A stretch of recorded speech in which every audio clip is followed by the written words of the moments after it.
China बेशक ही सुई से लेकर गाड़ियों तक तमाम चीजें बनाकर दुनिया में भेजता है, लेकिन इसके खुद के पास एक ऐसी चीज की कमी है जो सिर्फ और सिर्फ अमेरिका के पास है। 2 अप्रैल 2025 को American president Donald Trump white house में एक बहुत बड़ा रेट कार्ड लेके मीडिया के सामने आते हैं। इस रेट कार्ड में कुछ कंट्रीज के नाम और आगे उनका टैरिफ रेट लिखा था। प्रेसिडेंट ट्रंप ने एक एक करके तमाम कंट्रीज का रेट पढ़कर सुनाया और उसके साथ ही पूरी दुनिया में एक खौफ की लहर फैल गई। अमेरिका समेत पूरी दुनिया की स्टॉक मार्केट्स क्रैश कर गई, क्योंकि ये इशारा था एक बहुत बड़ी जंग का। एक ऐसी जंग जहां हथियार होगा पावर और उस हथियार का एम्यूनेशन होगा पैसा। जी हाँ, इसे हम ट्रेड वॉर या टैरिफ वॉर भी कह सकते हैं। डोनाल्ड ट्रंप ने एक ऐसी इनडायरेक्ट चाल चली जो दुनिया की सबसे ताकतवर ट्रेड कंट्री चाइना को घुटनों के बल लाकर खड़ा कर सकती है। अगर ये ट्रेड वॉर होती है तो इसमें किसका पलड़ा भारी होगा, चाइना या फिर अमेरिका? नाजरीन, इस मामले को सही से समझने के लिए हम पहले टैरिफ के बारे में जानते हैं। ज्यादातर लोग ये समझ रहे हैं कि शायद टैरिफ दूसरी कंट्रीज पर लगने वाला कोई टैक्स है, पर असल में ये एक तरह की इंपोर्ट ड्यूटी है जो सिर्फ अमेरिका में इंपोर्ट होने वाले प्रोडक्ट्स पर लगेगी। यानी अगर अमेरिका ने इंडिया पर 26% का टैरिफ लगाया है तो इसका मतलब है कि जो प्रोडक्ट्स इंडिया से आएंगे उन पर अमेरिका में 26% का टैक्स लगाया जाएगा। इसी तरह डोनाल्ड ट्रंप की लिस्ट के मुताबिक पाकिस्तान पर 29% का टैरिफ लगा और लिस्ट में सबसे ऊपर चाइना का नाम लिखा था जिस पर 34% टैरिफ लगा। टैरिफ या इंपोर्ट ड्यूटी लगाना कोई एबनॉर्मल बात नहीं है। हालांकि इसी लिस्ट में देखा जाए तो इंडिया ने अमेरिका पर 52%, पाकिस्तान ने 58% और चाइना ने 67% का रेट ऑलरेडी लगाया हुआ है। टैरिफ का फायदा किसी भी कंट्री के लिए प्रोडक्ट्स पर टैक्स लगाकर पैसा कमाना नहीं होता, बल्कि ये तरीका होता है अपनी लोकल इंडस्ट्री को बचाने का। मिसाल के तौर पर हार्ले डेविडसन, जो अमेरिकन मोटरसाइकिल का एक प्रीमियम ब्रांड है, जब ये बाइक अमेरिका से इंडिया में आती है तो इस पर इंडियन सरकार 100% टैक्स लगाती है। मान लें कि हार्ले डेविडसन के किसी मॉडल की प्राइस 1.5 लाख है और अगर इंडिया में इस पर टैक्स नहीं लगाया जाता तो ये बाइक इंडिया में लोकली बनने वाली रॉयल एनफील्ड की कीमत पर ही मिलने लगेगी। तो अब कस्टमर्स को जब एक ही प्राइस में दोनों बाइक्स मिलेगी तो हर कोई अमेरिकन ब्रांड की बाइक लेना पसंद करेगा। इससे होगा ये कि इंडिया की लोकल बाइक इंडस्ट्री को काफी नुकसान होगा। इसीलिए टैरिफ या इंपोर्ट टैक्स लगाकर बाहर से आने वाली बाइक्स को जानबूझकर महंगा किया जाता है। इसके कई फायदे सामने आते हैं। एक तो लोकल इंडस्ट्री चलती रहती है, दूसरा फॉरेन एक्सचेंज की बचत भी होती है, क्योंकि जाहिर है जो अमेरिकन बाइक इंपोर्ट करेगा उसे घूम फिर कर US डॉलर ही अमेरिका भेजने होंगे और ये US डॉलर इंडिया की फॉरेन करेंसी की सेविंग्स में कमी पैदा करेगा। अब क्योंकि टैरिफ अमेरिका ने लगाया है तो इसका मतलब है कि दूसरी कंट्रीज से जो सामान अमेरिका जाता है वहां उन पर टैक्स लगेगा और वो चीजें अमेरिका में महंगी होंगी, जिसकी वजह से अमेरिका में उनकी सेल कम होगी और लोग वहीं की लोकली मैन्युफैक्चर्ड चीजें खरीदना चाहेंगे। जैसे इंडिया और पाकिस्तान से कपड़ा अमेरिकन मार्केट्स में जाकर सेल होता है, लेकिन ये कपड़ा वहां पर भी बन सकता है। टैक्स लगने की वजह से इंडिया और पाकिस्तान की टेक्सटाइल इंडस्ट्री की सेल में कमी देखी जाएगी। पर ट्रंप के लगाए जाने वाले टैरिफ से सबसे ज्यादा जो अफेक्ट होने वाला है वो है चाइना। बल्कि ये भी कहा जा रहा है कि डोनाल्ड ट्रंप को असल में टारगेट ही चाइना को करना था। ऐसा इस वजह से है क्योंकि ईयर 2000 तक अमेरिका के प्रोडक्ट्स पूरी दुनिया में जाते थे। जो स्टेटस अभी चाइना के पास है वही स्टेटस पहले अमेरिका के पास होता था। लेकिन वक्त के साथ साथ सिर्फ अमेरिका ही नहीं बल्कि पूरी दुनिया का बिजनेस चाइना अपने पास ले गया। छोटी से छोटी चीज भी अब चाइना में बनती है और दुनिया के कोने कोने में एक्सपोर्ट होती है। सस्ती लेबर होने की वजह से चाइना को कोई भी प्रोडक्ट इतना सस्ता पड़ता है कि वो आसानी से इंटरनेशनल मार्केट प्राइस के साथ मुकाबला कर सकता है। ग्लोबली देखा जाए तो चाइना तकरीबन पूरी दुनिया पे ही अपनी प्रोडक्ट्स की वजह से छाया हुआ है और लोकल इंडस्ट्री खत्म होती जा रही है। सिर्फ अगर यूएसए और चाइना की ट्रेड को देखा जाए तो ईयर 2000 में अमेरिका ने 80 अरब डॉलर्स के गुड्स चाइना से इंपोर्ट किए और उसी साल चाइना ने अमेरिका से 10 अरब डॉलर्स के गुड्स।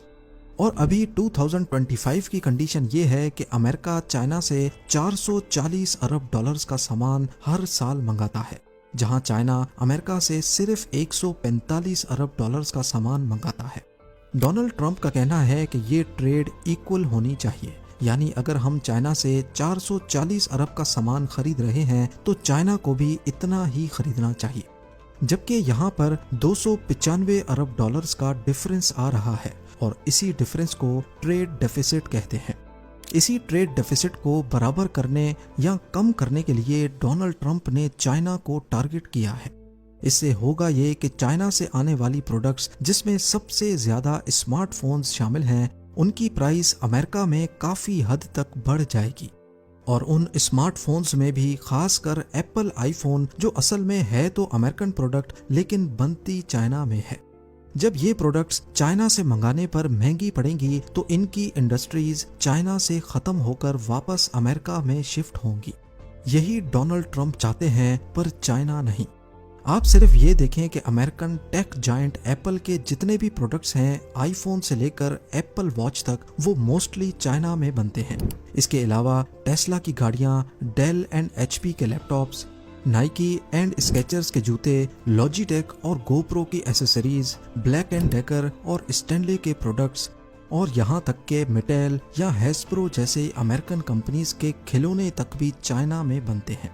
अगर ये तमाम कंपनीज अपने अपने प्लांट्स चाइना से वाइंड अप करके वापस अमेरिका आ जाएं, तो अमेरिका को हर साल चाइना से करीब 200 अरब डॉलर्स का सामान कम मंगवाना पड़ेगा और ट्रेड डेफिसिट 295 से कम होकर सिर्फ 80 या 90 अरब डॉलर्स तक रह जाएगा।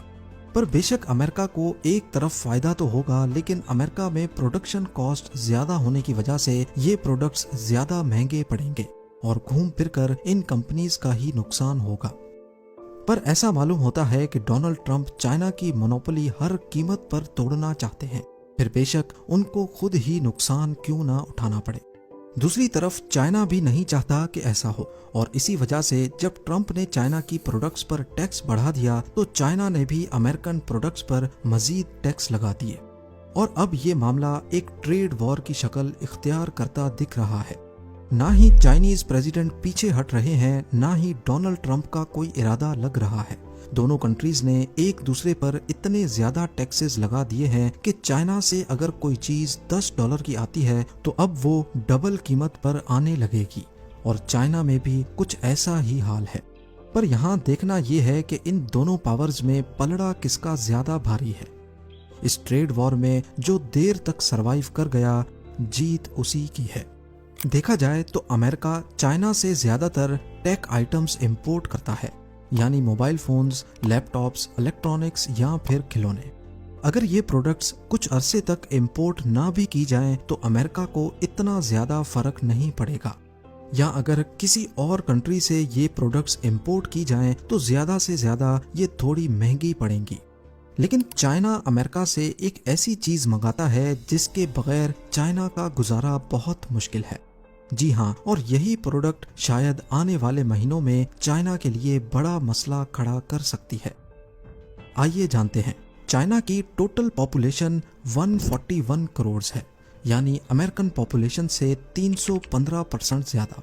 इस ज्यादा पॉपुलेशन को फीड करने के लिए जाहिर है खाना भी ज्यादा ही चाहिए और सबसे बेसिक चीजें हैं वीट और राइस। पर मसला ये है कि चाइना के पास एग्रीकल्चर लैंड अपने पूरे एरिया का सिर्फ 13% है, यानी हर चाइनीज सिटीजन के लिए सिर्फ 0.23 एकड़्स। इस जमीन पर ज्यादातर सिर्फ गंदम और चावल किए जाते हैं ताकि बेसिक खाने के आइटम्स बाहर से ना मंगवाने पड़े। पर ये तो रहे सिर्फ बेसिक आइटम्स। चाइना में सूअर का गोश्त बहुत ज्यादा खाया जाता है, इतना ज्यादा कि पूरी दुनिया में सबसे ज्यादा सूअर की फार्मिंग चाइना में ही होती है। ईयर 2024 के रिकॉर्ड्स के मुताबिक चाइना में 40 करोड़ से भी ज्यादा सूअर हैं, यानी अमेरिका में इंसानों की आबादी से भी ज्यादा चाइना में सूअर पाए जाते हैं। पूरी दुनिया की पोर्क कंजम्पशन एक तरफ और चाइना की एक तरफ। अब जाहिर है इन 40 करोड़ सूअरों को खाने के लिए भी कुछ तो चाहिए, जिसके लिए इनको कॉर्न्स दिए जाते हैं शुगर के लिए और सोया बीन्स दिए जाते हैं प्रोटीन के लिए। इनकी फीड में 60% कॉर्न्स जबकि 40% सोया बीन्स होते हैं। कॉर्न्स की 80% प्रोडक्शन चाइना में ही होती है, जबकि बाकी 20% यूक्रेन से इंपोर्ट करना पड़ता है। पर सोयाबीन एक ऐसा प्रोडक्ट है जो सिर्फ अमेरिका और ब्राजील से इंपोर्ट होते हैं। हर साल सूअर की फीड के लिए China 5 crore ton soybean America से इंपोर्ट करता है, और ये प्रोडक्ट कहीं और से इंपोर्ट करना भी मुश्किल है, क्योंकि सोयाबीन एक ऐसी फसल है जिसकी प्रोडक्शन किसानों को ज्यादा फायदा नहीं देती। 1 एकड़ में सिर्फ 1500 केजी का सोयाबीन हो सकता है, जबकि कॉर्न्स की बात की जाए तो 1 एकड़ में 6000 केजी। ये फसल सिर्फ वहीं हो सकती है जहां एग्रीकल्चर लैंड बहुत ज्यादा फारिग पड़ा हो, जैसा कि अमेरिका, क्योंकि अमेरिका की पॉपुलेशन बहुत कम है और जमीन बहुत ज्यादा। एक अमेरिकन शहरी के हिस्से में करीब 1.25 एकड़ जमीन आती है, चाइनीज शहरी के मुकाबले में 400% ज्यादा। तो इसी वजह से अमेरिका ना सिर्फ अपने खानों की डिमांड खुद पूरी करता है, बल्कि इसके बाद भी इतनी जमीन बच जाती है जहां सोयाबीन लगाकर चाइना को एक्सपोर्ट किया जाता है। अब ऐसा नहीं है कि सूअर सोयाबीन के अलावा कुछ और नहीं खाते। चाइना पहले से ही ये खतरा भांप चुका था और उन्होंने फीड्स में ऑल्टरनेट चीजें भी ऐड करके देखी हैं, जैसे कैनोला सीड्स। ये सोयाबीन से सस्ते तो पड़ते हैं, पर इनकी डाइजेशन कम होती है, तो खुराक ज्यादा देनी पड़ती है, यानी टोटल खर्चा ज्यादा होता है। उन्होंने पीनट्स या सनफ्लावर मील्स भी ट्राई की हैं, लेकिन इनमें इतना ज्यादा प्रोटीन नहीं होता जितना सोयाबीन में होता है, जिसके लिए एक्स्ट्रा सप्लीमेंट्स देनी पड़ती हैं, जिसमें और ज्यादा खर्चा होता है। अभी चाइना में एक नया एक्सपेरिमेंट किया जा रहा है जिसमें इंसेक्ट्स की फार्मिंग होगी और फिर वो इंसेक्ट्स सूअर को खिलाकर उनकी प्रोटीन डिमांड्स को पूरा किया जाएगा। पर अभी तक ये एक्सपेरिमेंट अपनी टेस्टिंग फेज में है। इसके अलावा चाइना एक ट्रेड सरप्लस कंट्री है, यानी यहाँ जितनी चीजें मैन्युफैक्चर होती हैं उसको चाइना अकेला कंज्यूम नहीं कर सकता। उनको जिंदा रहने के लिए अपने प्रोडक्ट्स हर सूरत में दुनिया को बेचने ही बेचने हैं। ट्रेड सरप्लस इकोनॉमी का सबसे बड़ा नुकसान ये होता है कि उनके पास खोने को बहुत कुछ होता है।